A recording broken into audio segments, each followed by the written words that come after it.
Hello mga friend, welcome back sa aking YouTube channel. Kung bago lang kayo sa aking YouTube channel, please subscribe and click the notification bell para lagi kayong updated sa aking mga video. For today's video, i-share ko sa inyo kung paano mag-loan sa Maya Loan.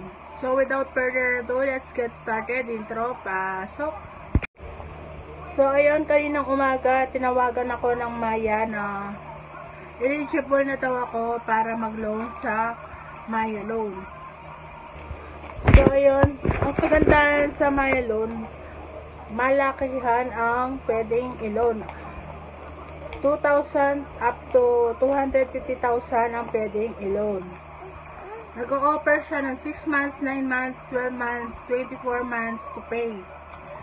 Na sobrang baba lang ang interest. Sa 25,000 na loan, 2,000 lang ang interest. 12 months to pay na yon. So, panoorin nyo yung video na to kung paano ako nag-loan.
So, bali na-activate na nga or eligible na ako sa pag-loan.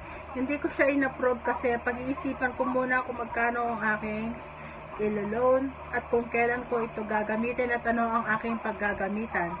Kasi sobrang nabigla ako kasi dati ko pa tinatry ito i-loan pero hindi ako eligible. Pero ngayon eligible na ako. Ang kagandahan dito, pwede kang mamili kung kailan mo siya babayaran sa maliit na interest. Sige mo yan, 25,000 tapos 1 year to pay tapos 2,000 lang yung interest, diba? Sobrang ganda niya. So ayun, ayun, thank you for watching. See you on my next vlog. Bye.